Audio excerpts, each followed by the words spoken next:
I remember the first time I heard her say it.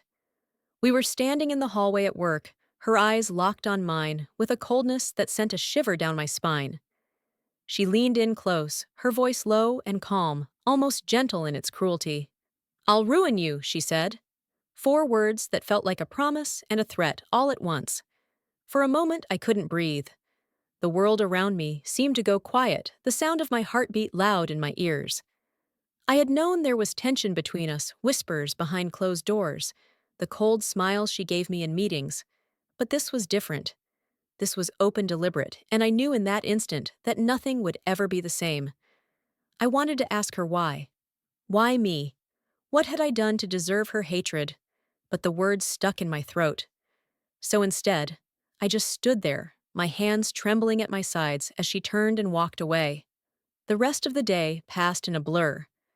My mind was a mess of questions and half-formed fears. I tried to focus on my work, but every time I closed my eyes, I saw her face those eyes that had once seemed so kind, now sharp and cold. That night, I lay awake in bed, staring at the ceiling as her words echoed in my head. "I'll ruin you." It was like a poison seeping into every corner of my mind. I thought about all the ways she could make good on that threat, spreading lies, turning people against me, finding the small hidden cracks in my life and prying them open. I thought about the way she had once been my friend, how we had shared lunches in the break room, laughed over inside jokes, how I had trusted her with pieces of myself I hadn't shared with anyone else. And I wondered how long she had been planning this, how long she had been waiting for the moment to strike. But even in the quiet of the night, as the fear curled tight in my chest, there was another feeling too. A spark of something I couldn't quite name. Defiance, maybe. Or the first stirrings of resolve. Because as much as her words scared me, I also knew one thing: I wasn't going to let her win. The next morning, I got up early. I stood in front of the mirror and looked at myself, really looked. My hair was a mess. My eyes were shadowed with exhaustion. But there was something else there too. A steadiness in the way I held my head, a quiet strength in the set of my jaw. I took a deep breath and said it out loud just to hear the words in the air. She said she'll ruin me. So let her try. It felt like a promise. Not to her, but to myself. At work, she watched me with a small, knowing smile, like she was already imagining all the ways she would break me. And maybe she thought I would crumble under the weight of it. Maybe she thought I would beg for her mercy. But I didn't. I smiled back, just a small, quiet smile, and went back to my work. All day I could feel her eyes on me. Every word I said, every choice I made, it felt like a test. But instead of letting it break me, I let it steel me. I moved a little slower, a little more deliberately. I thought carefully about every step, every word, every decision, because if she was going to try to ruin me, I wanted her to see just how hard that would be. That night, I wrote it all down in my journal. Every word she had said, every fear it had stirred up, and every quiet promise I was making to myself. As I wrote, I felt the fear start to lose its power. Because I was naming it, I was facing it, and in that act alone, I felt stronger. I didn't know what would come next. I didn't know how far she would go or how hard the fight would be. But I knew one thing: I wasn't going to back down. The days that followed were a test of my resolve. Everywhere I went, I felt the weight of her gaze, the chill of her words echoing in the back of my mind. Every time I spoke in a meeting, I wondered if she was twisting my words behind my back. Every time I laughed with a coworker, I wondered if she was sowing seeds of doubt in their minds. But even as the fear tried to grow, something else was growing too. A determination I hadn't known I was capable of. I started to pay closer attention to everything, to the way people looked at me, to the small shifts in their voices, to the quiet spaces where rumors like to hide. I learned to hold my head a little higher, to speak a little clearer. I learned that there is a power in refusing to shrink, even when someone is trying to make you small. One afternoon, I stayed late at the office. The sun was setting outside the windows, casting long shadows across the floor. She walked by my desk, her heels clicking against the tiles, and paused to look at me. "You know this isn't going to end well for you," she said, her voice as smooth and cold as glass. I looked up at her, my hands steady on the desk. Maybe I said, but maybe it won't end the way you think it will. For a moment, there was a flicker of something in her eyes, surprise maybe, or something like it. Then she smiled slow and deliberate and walked away. I watched her go, my heart pounding in my chest. And in that moment, I realized something important. She wasn't expecting me to fight back. She was expecting me to fold, to break, to disappear under the weight of her threats. But I wasn't going to. I had already made that promise to myself. That night, I called an old friend, someone who had known me long before any of this began. We talked for hours, and as I told her everything, I felt the fear start to loosen its hold. "You're stronger than you know," she told me. And for the first time, I started to believe it. When I hung up the phone, I stood by the window and watched the city lights flicker in the darkness. I thought about the road ahead, how long it might be, how hard it might get. And I thought about her, and the way her voice had sounded when she said she would ruin me. I knew she would try. And maybe she would succeed in some small ways. Maybe she would make people doubt me. Maybe she would make things harder than they had to be. But she wouldn't break me, because I was done letting her words define me. I whispered it to the night, a quiet vow to myself, and to whatever strength was listening, let her try. Question at the end: have you ever faced a threat and realized that the only power it has is the power you give it? I have. And this is just the beginning. Before her words turned cold, there was a time when everything felt easier. I remember those early days when we were colleagues, no more than that. Friends, or at least it felt that way back then. We would meet for coffee before work, talking about everything from office gossip to weekend plans. She would laugh at my jokes, her eyes bright and easy, and I thought foolishly that I'd found someone I could trust. I remember the first time we worked on a project together. It was one of those endless corporate tasks, numbers, reports, presentations, that blurred together in long hours. But with her, the hours seemed to fly by. She had a way of making even the most tedious work feel like something alive, something worth caring about. She made me feel like I mattered. Looking back now, I see all the small moments I missed, glances that lingered a little too long, the way her compliments sometimes felt like veiled barbs. But back then, I didn't see any of it. All I saw was someone who understood me, someone who seemed to want me to succeed. There was a night late in the office when we were the last two left. We sat at my desk, papers spread out in front of us, and she looked at me with a smile that felt almost gentle. "You're good at this," she said, tapping her pen against the edge of the table. "Better than you think." I remember how those words made me feel like I was being seen for the first time, like someone finally believed in me. For a while, I let myself believe in her too. We became close, or so I thought. Lunches turned into after-work drinks, conversations turned into confidences. She would tell me about her childhood, about the way she had always felt like she was on the outside looking in. She shared stories of heartbreak, of betrayal, and I listened, wanting so badly to be the friend she needed. I told her things too, secrets I had never shared with anyone else. I told her about my fears, my insecurities, the nights when I lay awake wondering if I was good enough. She would listen, her eyes soft, and tell me that I was stronger than I knew. I didn't see the way she was gathering those words, collecting them like weapons she would one day use. I didn't see the way she was already planning how to turn them against me. Now, in the quiet of these nights, I replay those moments over and over. I wonder if she ever really meant any of it, if the laughter was real, if the kindness was real, or if it was all just a mask she wore, a performance she perfected. I think about the way she used to watch me when she thought I wasn't looking. The way her eyes would narrow just a little, as if she was measuring me, weighing me against some invisible standard. I think about how she always seemed to know exactly what to say to make me doubt myself. Small comments, half smiles, that left me wondering if I was imagining things. There was a time when I would have done anything to keep her friendship, when I thought that, if I just tried hard enough, if I was just good enough, I could make her like me. I see now how much of myself I gave away in those days, trying to earn her approval. But I'm done trying.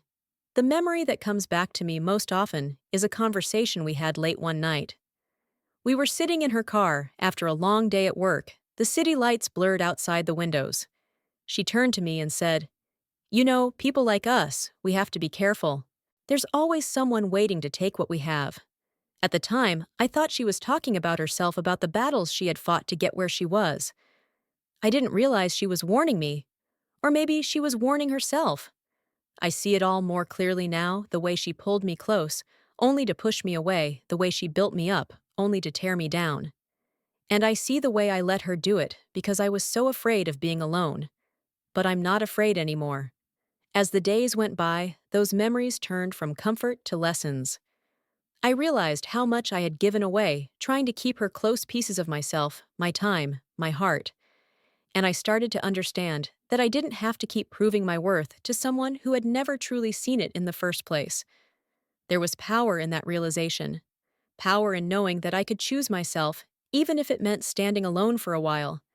And I knew that if she wanted to ruin me, she would have to try a lot harder than that. The journey wasn't about her anymore. It was about me, about the woman I was becoming, the woman who could look back on those days and see them for what they were. Not a testament to my failure, but to my strength.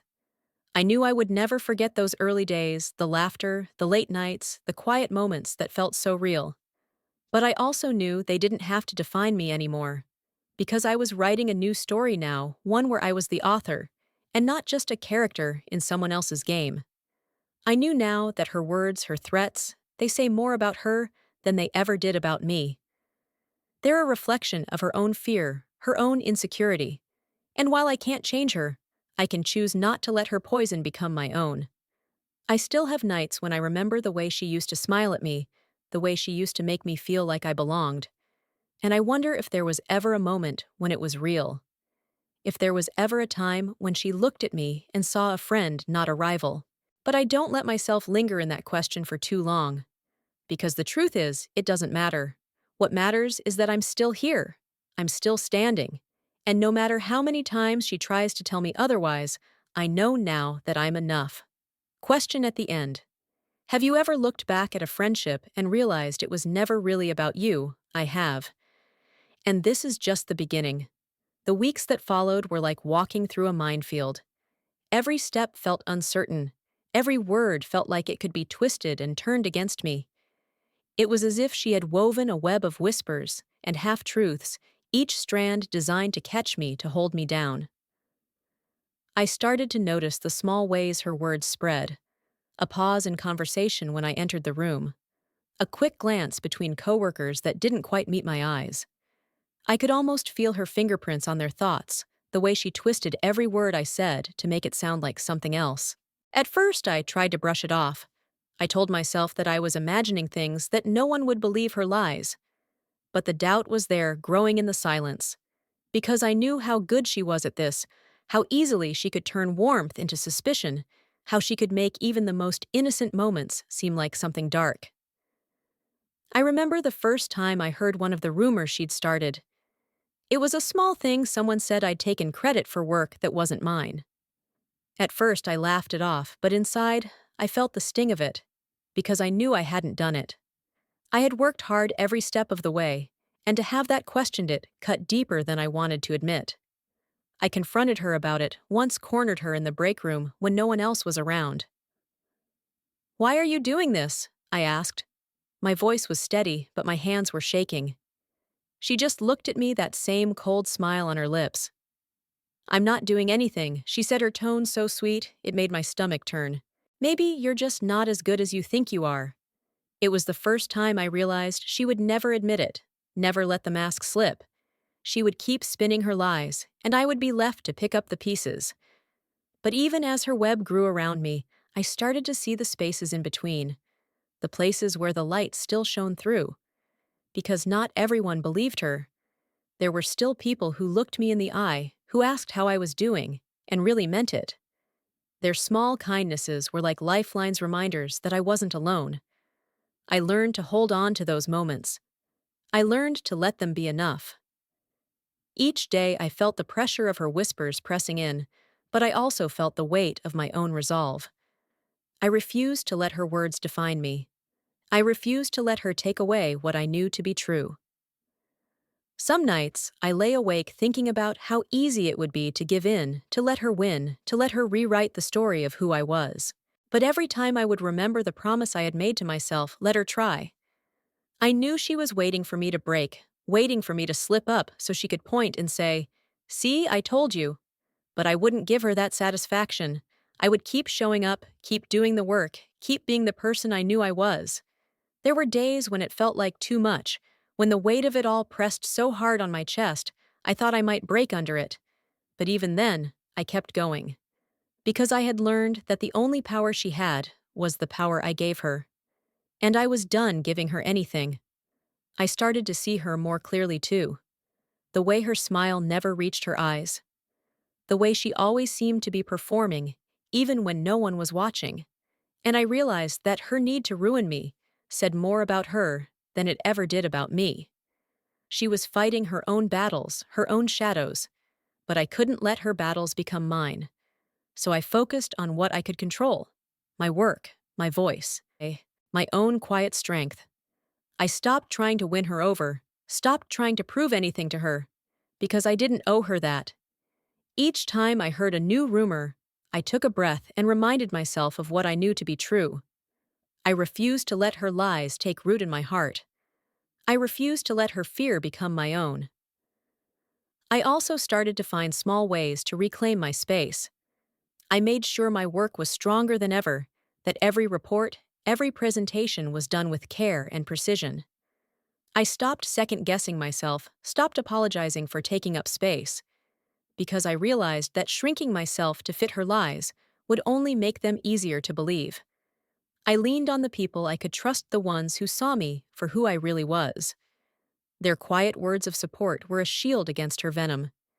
And in those moments, I started to see that maybe her words didn't have to mean as much as I thought they did. I also spent more time alone, not because I was isolating myself, but because I was learning to hear my own voice again. I would go for long walks in the evenings, letting the air clear my mind, and the steady beat of my footsteps ground me. I would stand by the water and watch the way the ripples stretched out endless and calm. And I would remind myself that I was still here, still unbroken.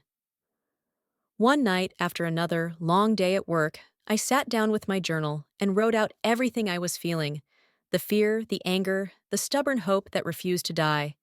I wrote until my hand cramped, until the words blurred on the page, and when I was done, I felt lighter somehow. Because I knew that even if she was trying to ruin me, she couldn't touch the parts of me that mattered most.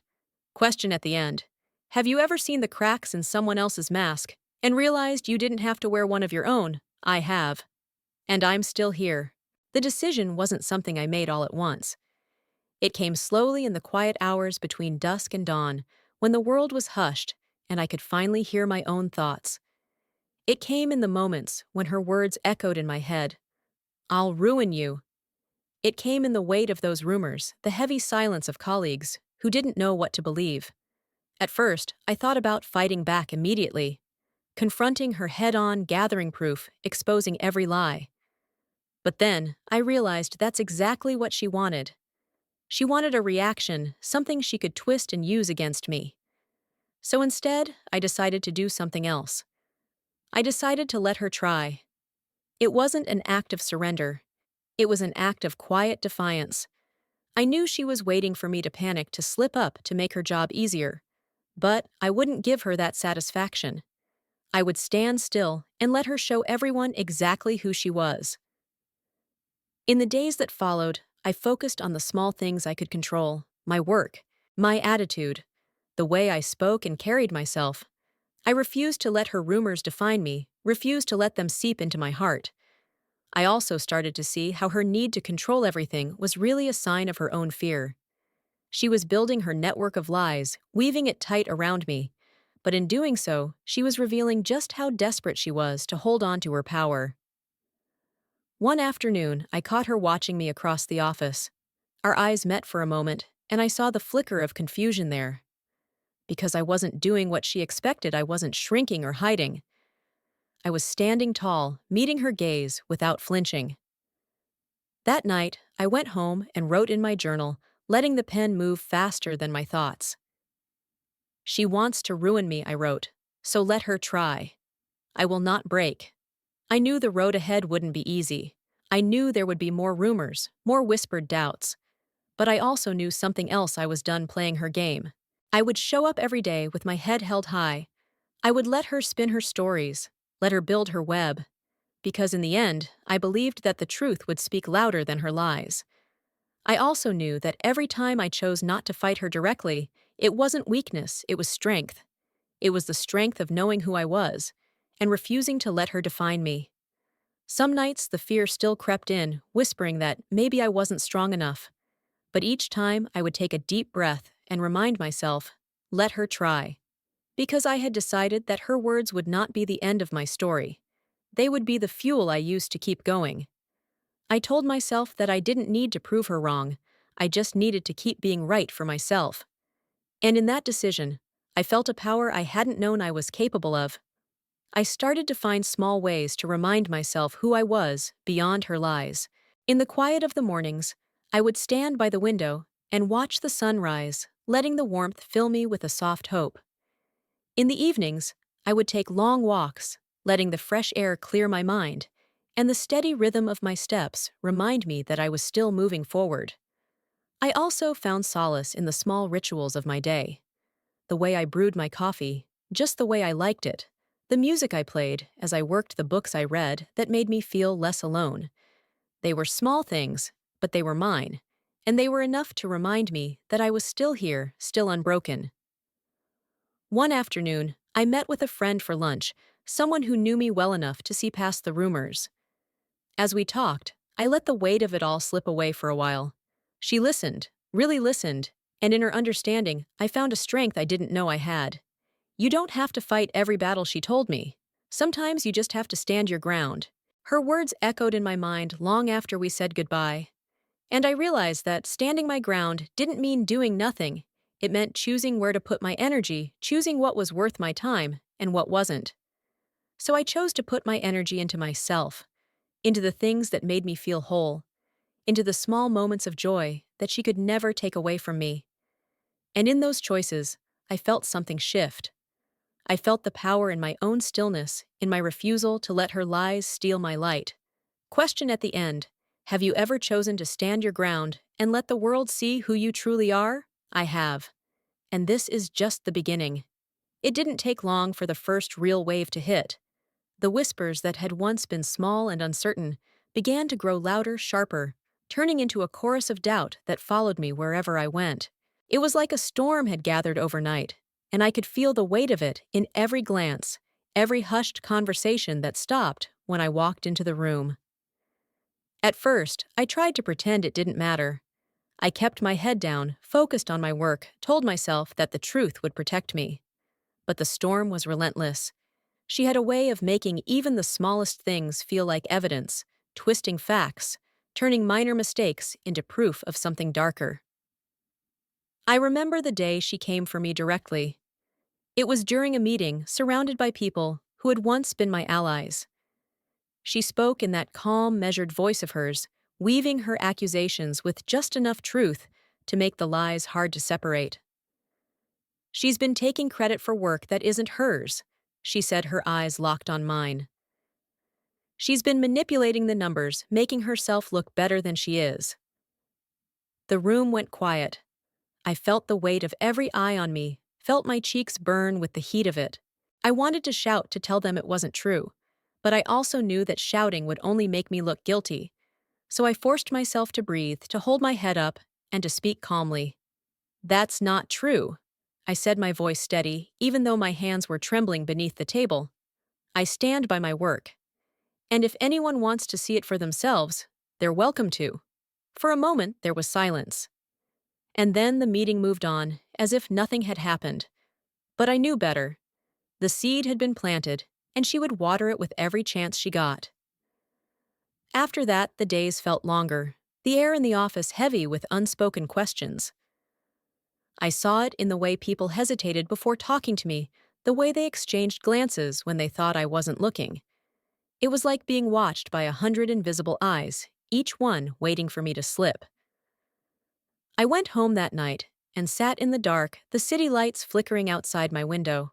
I thought about everything I had worked for, everything I had built, and how quickly it could be taken away by a single lie.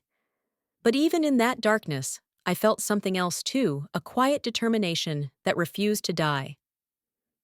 I thought about her words, about the way she had tried to break me in front of everyone. And I thought about the promise I had made to myself, let her try. So I decided to do more than just survive. I decided to fight back, not with anger or accusations, but with the quiet power of the truth. I doubled down on my work, made sure every number, every report was perfect. I refused to give her any real ammunition, refused to let her find even the smallest crack to exploit. I also started to pay closer attention to the people around me, the ones who believed in me, the ones who didn't. I learned to tell the difference between polite words and real support, and I held tight to the ones who stood by me. There were still nights when the fear felt too big to carry, when I lay awake, replaying every word, every look, wondering if I was really as strong as I wanted to believe. But in those nights, I reminded myself that strength wasn't about never being afraid. It was about choosing to stand up anyway.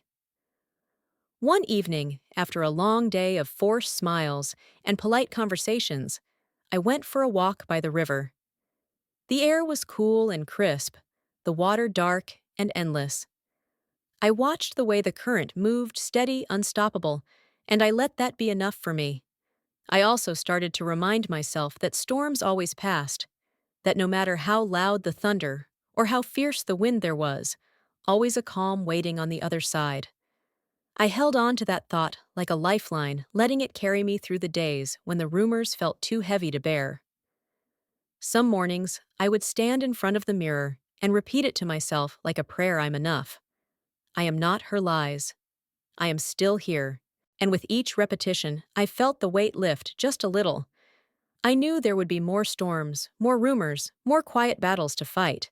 But I also knew that I was ready, because I had already faced the first wave, and I was still here.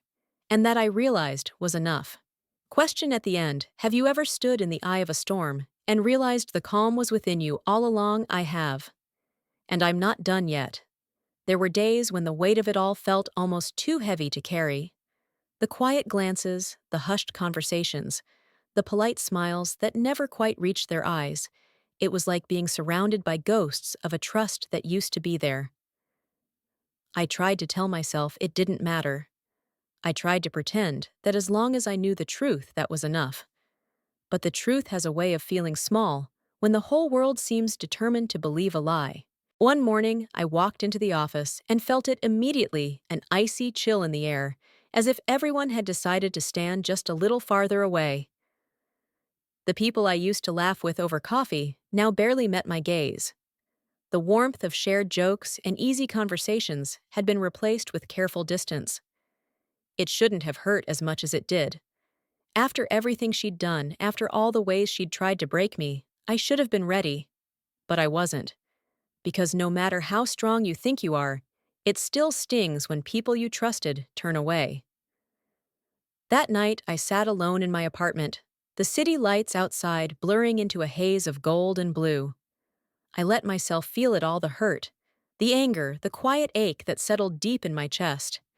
I let the tears come because pretending I was fine felt like another lie. But even in the middle of that pain, there was a part of me that refused to let go. A small, stubborn voice that whispered, "You're still here, and that matters." I knew I couldn't force anyone to see the truth. I couldn't make them understand what it felt like to have your name turned into a weapon. But I could choose how I responded, and I chose not to let her win. So I picked up the pieces of my day and put them back together as best I could. I poured myself into my work, into the small tasks that felt solid and real. I found comfort in the things that didn't lie: the weight of a coffee mug in my hand, the soft scratch of a pen against paper, the familiar rhythm of my breath. I also started to see the people who stayed, the ones who didn't flinch when they met my eyes, the ones who offered small kindnesses without expecting anything in return. Their quiet support was like a balm soothing the raw edges of my doubt. One afternoon, I sat across from a coworker who had always been kind. She didn't ask questions, didn't push me to explain. She just listened, really listened, and in that silence I found a measure of peace. Sometimes, she said, her voice gentle, the people who try to hurt us the most are the ones who are most afraid. I thought about that for a long time, about how fear can twist into cruelty, about how it can turn even the smallest insecurities into weapons. And I realized that maybe her need to ruin me was really about the parts of herself she couldn't face. That didn't make it hurt any less, but it did make it easier to see her for what she was, not an all-powerful force, but a person as broken and afraid as anyone else. There were still nights when the ache felt too big, when I wondered if I would ever feel safe again. But in those nights, I reminded myself that healing wasn't about forgetting. It was about learning to live with the scars. I was also learning that there was power in letting myself feel the hurt, in not pretending that everything was okay when it wasn't. Each tear, each moment of doubt was a reminder that I was still alive, still fighting. And that mattered. Some mornings, I would wake up with the ache still there, heavy and persistent. But I also woke up with the knowledge that I had survived the day before, and that I could survive this one too. I started to write more, to let the words be a place where I could put the things I couldn't say out loud. In those pages, I found the strength to keep going, to keep showing up even when it was hard. And slowly, I began to see that the pain didn't have to be the end of the story. It could be the place where something new began. Question at the end: have you ever felt the quiet ache of betrayal and found a way to keep going anyway? I have. And I'm still here. In the weeks that followed, I discovered something unexpected. There was strength in silence. Not the silence of fear or surrender, but the kind that comes from choosing your battles carefully. The kind that comes from knowing that you don't have to prove yourself to people who have already decided what they want to believe. She was still there, still weaving her web of rumors and half-truths. But I no longer felt the need to chase down every whisper or correct every lie. I realized that the more I tried to defend myself, the more power I gave her. So I chose to stop playing her game. It wasn't easy.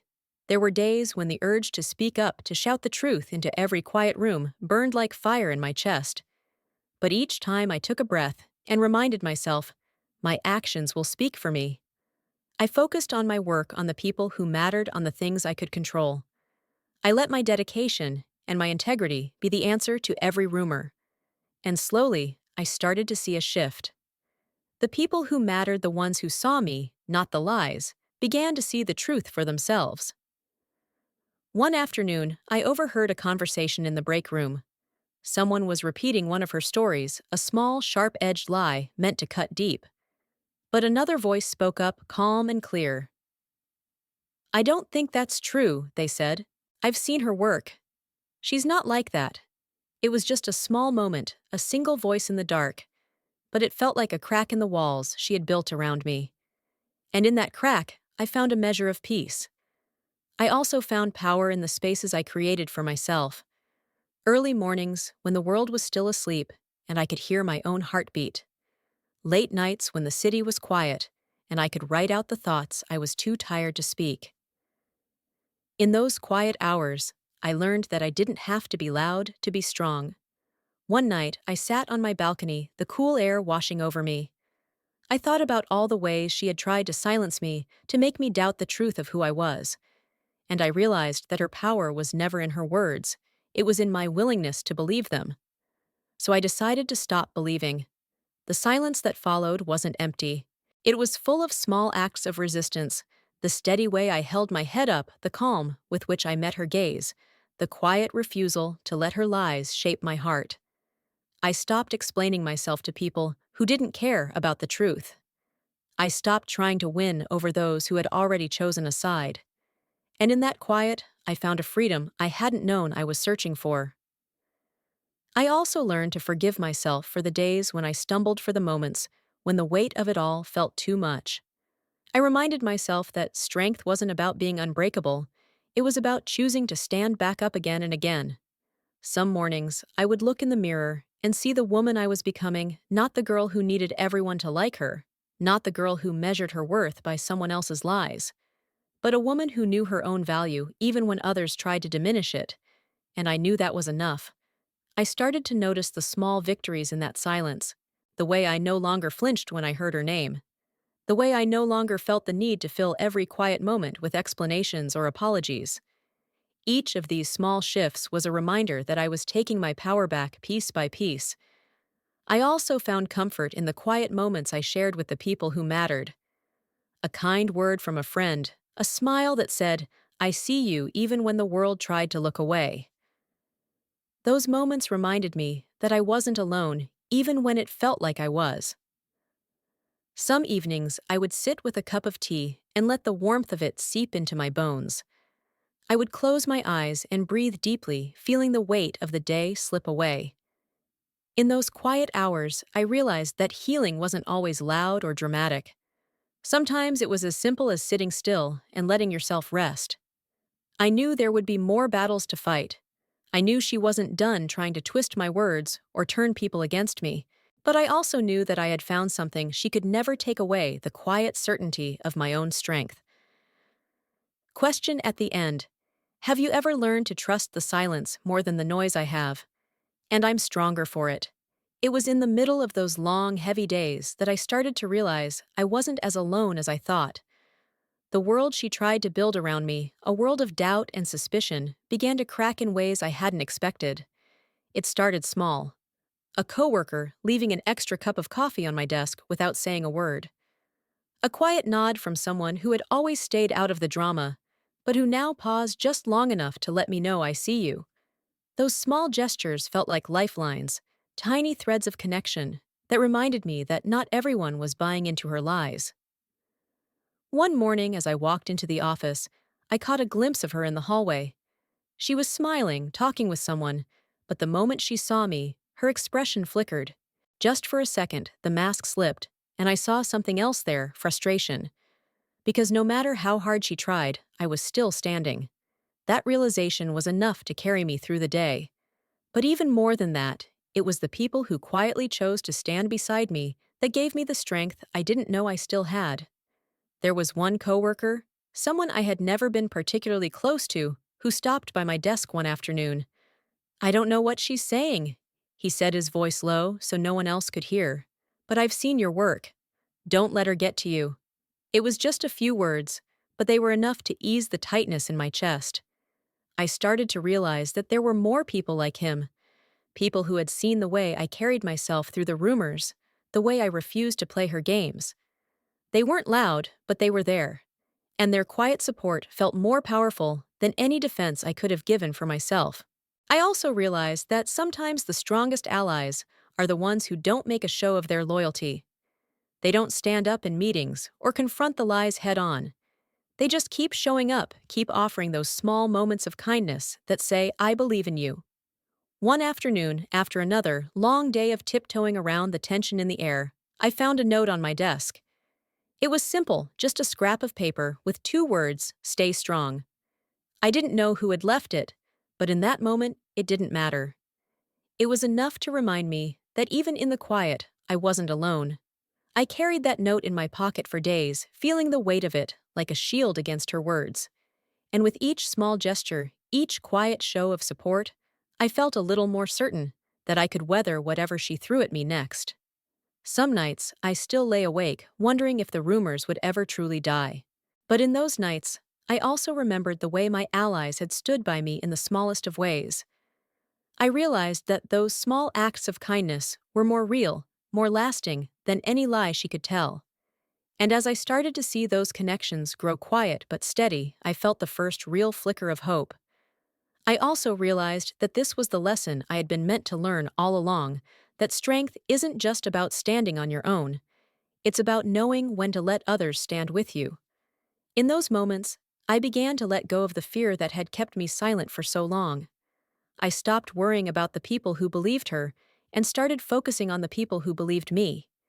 Because in the end, it wasn't about convincing everyone. It was about finding the ones who already saw the truth.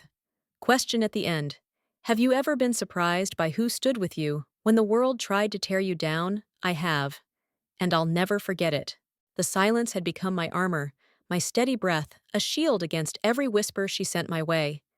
But there came a point when I realized that silence alone wouldn't be enough. If I was going to survive this, I needed to take back some of the ground she'd tried to steal from me. So I began to gather my own weapons, not in the form of lies or rumors, but in the quiet power of the truth. I started paying closer attention to the spaces where her web was weakest. I listened carefully in meetings, watched the way her words shifted when someone pushed back. I collected every small inconsistency, every half-truth she told, storing them away like pieces of a puzzle. At first, it felt like a betrayal of the quiet strength I'd been holding on to. But I realized that defending myself wasn't weakness, it was survival, and I was done letting her write my story for me. I started by strengthening the foundations I'd already built. Every project I touched, I made sure it was beyond reproach. Every report I submitted was double-checked, every detail perfect. If she was going to look for cracks to exploit, I would make sure there were none. I also reached out to a few people I trusted, people who had seen me at my best and my worst. I told them what was happening, not because I wanted them to fight my battles, but because I needed them to know that I was done hiding. Their quiet support became my anchor, a reminder that I wasn't alone, even when it felt that way. One late night, I sat at my kitchen table with a stack of papers and my laptop open. I went back through every email, every project file, tracing the threads of her accusations and comparing them to the facts I knew. I highlighted every line that proved her wrong, every word that showed the truth she'd tried so hard to bury. It wasn't glamorous work. It wasn't the kind of thing that would make headlines or silence her completely, but it was enough to remind me that I still had a voice, and that voice was grounded in something real. I also started to see the ways her lies were starting to unravel. The more I stood firm, the more people began to question the stories she told. I watched as the doubt that she had sown turned back on her like a mirror, reflecting her own insecurities. There was a moment when I realized just how powerful that was. Not the power of shouting back, but the power of standing so solidly in my own truth that her lies couldn't find purchase. It was a quiet kind of power, but it was mine.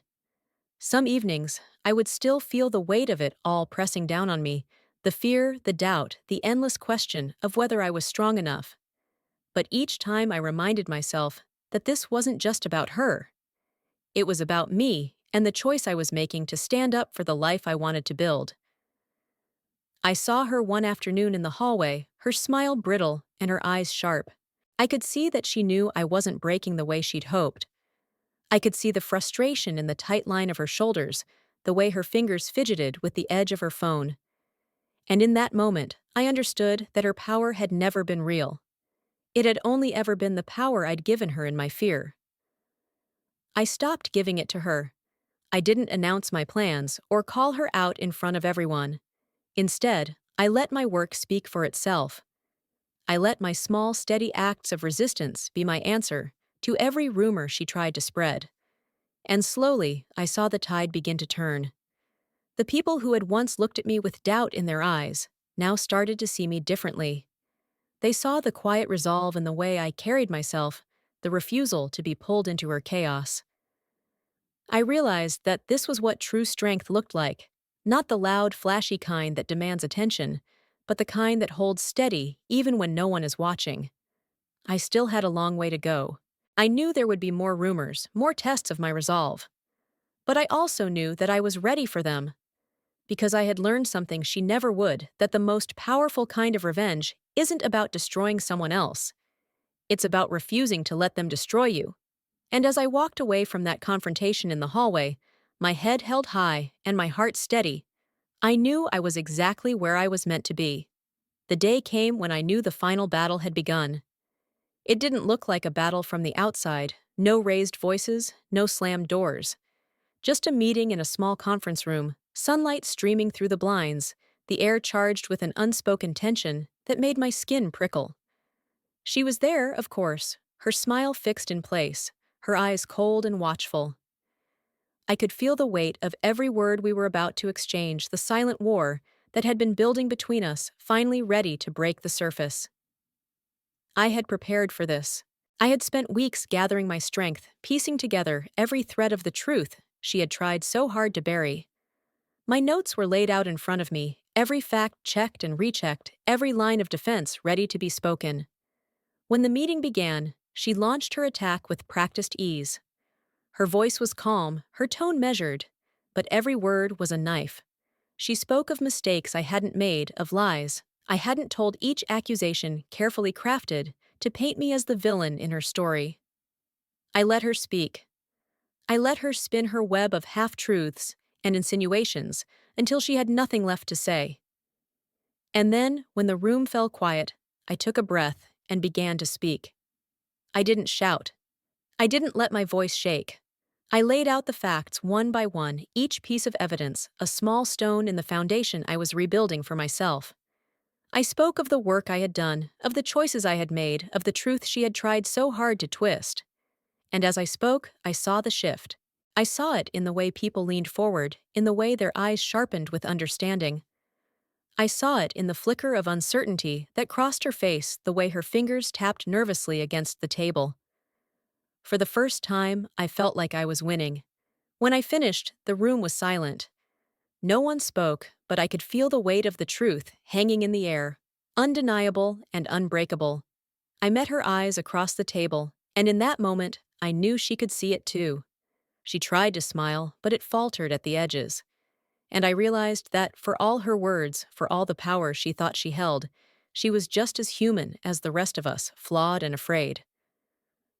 I walked out of that meeting with my head high, my shoulders back, feeling lighter than I had in months, because I had faced her lies, and I had met them with the only thing that could truly defeat them, the truth. But the battle wasn't over. There were still whispers in the hallways, still people who clung to the stories she had told, because it was easier than facing the truth. I knew I couldn't change everyone's mind, and I stopped trying, because I had learned that the only person whose belief I truly needed was my own. In the days that followed, I felt the weight of everything that had happened settle over me like a cloak. I let myself feel it, all the relief, the exhaustion, the quiet pride that came from standing my ground. And I let myself rest, knowing that I had done enough. She didn't stop, of course. She kept trying, kept weaving new lies to replace the ones I had torn down. But something had shifted. The people who mattered saw her words for what they were now, just words. And I realized that was enough. Some nights I would lie awake and think about everything that had happened, about how close I had come to breaking, about how easy it would have been to let her win. But then I would remember the way I had stood in that room, the way my voice had filled the silence, and I knew that I was stronger than I had ever believed. And in that quiet strength, I found the freedom she had tried so hard to take from me. I also realized that I wasn't just standing up to her.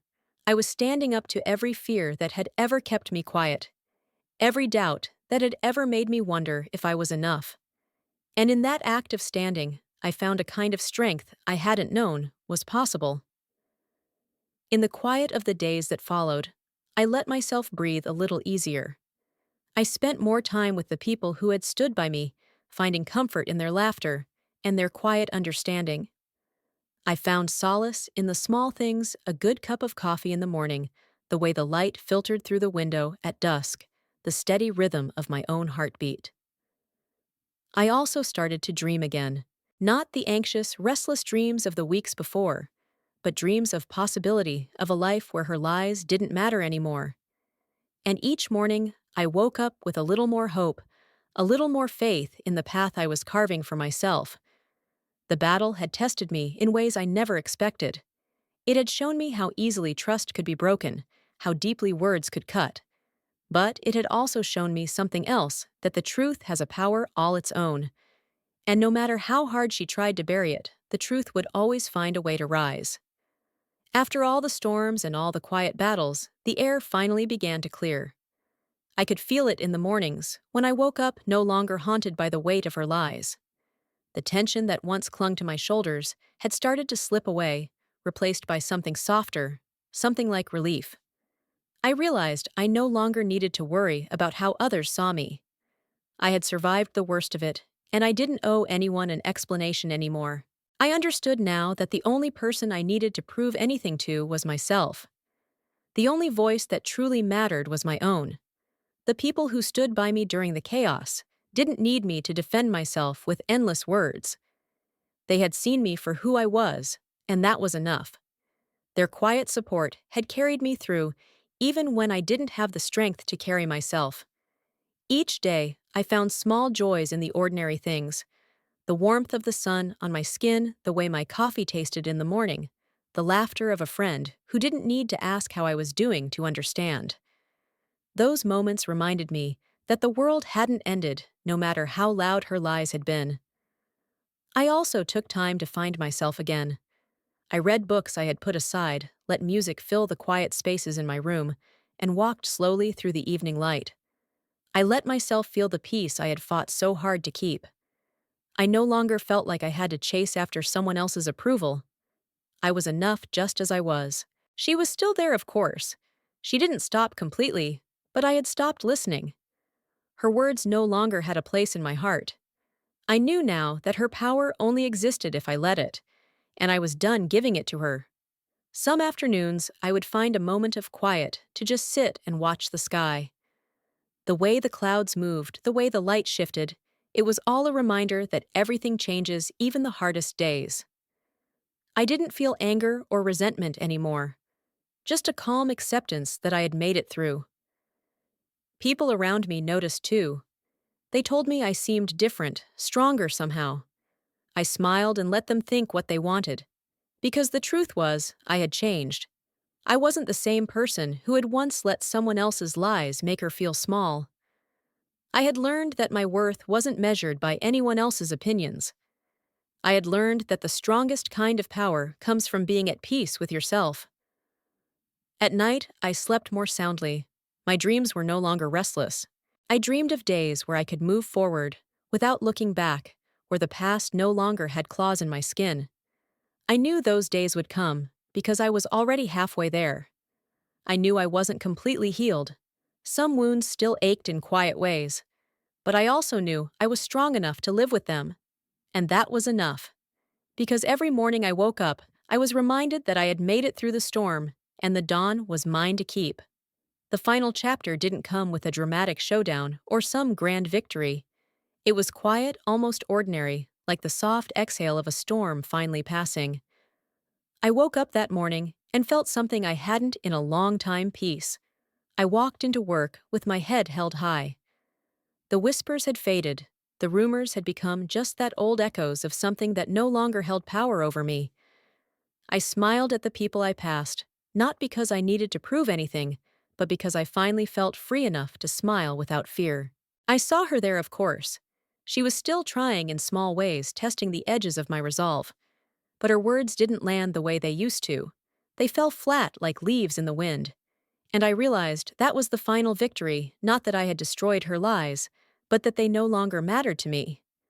I spent those last days tying up the loose ends of my work, making sure everything I touched was done with care. I didn't need to prove anything to anyone, but I wanted to leave that chapter of my life with my head high and my heart steady. I found myself laughing more. I let myself enjoy the little things: the warmth of my coffee in the morning, the chatter of my coworkers, the gentle quiet of the evenings.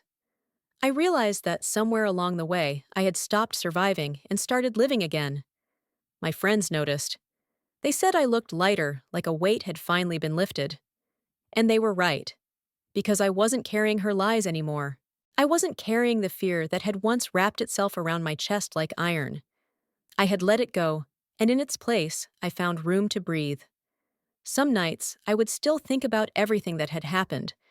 I would remember the long days when it felt like I was drowning in doubt, the nights when sleep wouldn't come, because I couldn't stop replaying her words in my mind. But those memories no longer held the same sting. They were just memories, pieces of a past, that didn't define my future. I knew I wasn't the same person I had been when it all started. I was stronger now. Not harder, not colder, but stronger in the way that only comes from walking through the fire and coming out the other side. There was no grand speech, no moment of triumph, just a quiet understanding that I had survived. And that was enough. On my last day in that place, I packed up my things, slowly taking a moment to look around the room that had once felt like a battlefield. It looked different now, smaller somehow, like the shadows had been chased away, and all that was left was light. As I walked out the door, I paused for a moment, letting the memories wash over me one last time. And then I let them go. I stepped outside and felt the sun on my face warm and bright. I took a deep breath and realized that, for the first time in a long time, I wasn't carrying any of it with me. I was leaving it behind where it belonged. I didn't know exactly what the future would hold, but I knew that whatever came next, I was ready, because I had already faced the worst of it and found a way to keep going. And that was enough for me. I walked down the street, my steps light, and sure feeling the weight of every moment I had survived. And with every step, I felt something new blooming in my chest, a quiet kind of hope, the kind that doesn't need words or promises to be real. I knew that there would still be challenges ahead, that life would never be simple or easy. But I also knew that I had faced the darkness and found my own light. And that was a kind of freedom I had never imagined. As I moved forward, I carried with me not the echoes of her lies, but the quiet strength I had found in their place. The steady certainty that no one else could define me, no one else could take away who I had become. And in that final chapter, I found not an ending, but a beginning.